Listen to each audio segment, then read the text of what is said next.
policy. So, as I say, it's going to be a very major change, but it's something that they don't know they're in the middle of watching.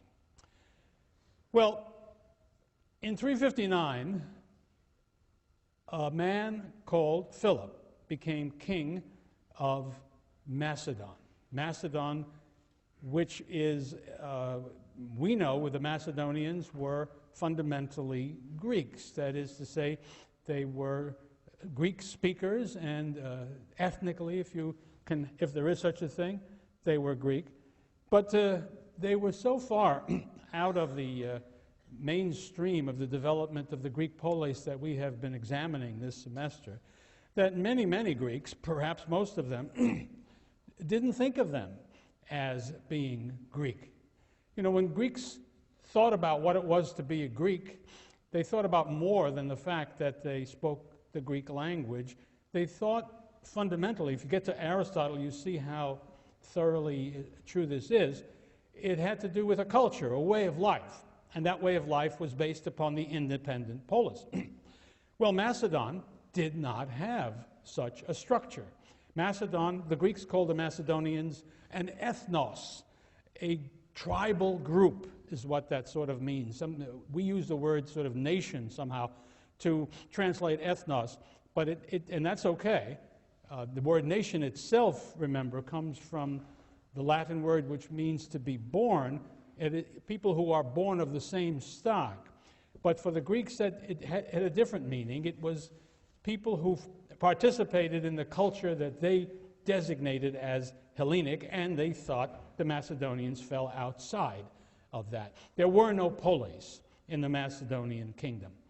It was something that we might call feudal. That is to say, yes, there was a monarch, but there were powerful noblemen who were practically independent and who owed only a limited allegiance to the king and who were really the dominant figures in the state for most of the history prior to the appearance of Philip. On the other hand, the king was an important and powerful character, so that you have this was true of European feudal states at certain periods in their development. On the one hand, the fundamental society was based upon great lords, great noblemen, barons, but there was a king, and he was not inconsequential. That's the situation that obtained in Macedon. In a certain sense, if a Greek had looked at Macedonian society prior to Philip, he might have described it as Homeric, and you'll be familiar with that. Sure, there were guys called basileis, but they were not really the rulers over the barons, these great noblemen in their kingdom. And they thought of it as uncivilized in the technical sense. If you don't live in a polis, a city as they understood it, then you are not civilized. You are part of an ethnos, and that's the term they used of the tribal societies all around them. Illyrians, Scythians, they were all from an ethnos. The Macedonians, on the other hand, claimed very proudly and powerfully and insistently that they were Greeks, they were Hellenes, and they probably invented a myth of their descent, indeed, not merely from Greeks, but from the real Greeks, that is to say, the Argives, who were the leading people in the time of Homer's poetry, and they claimed direct descent from Agamemnon and the other Argive kings.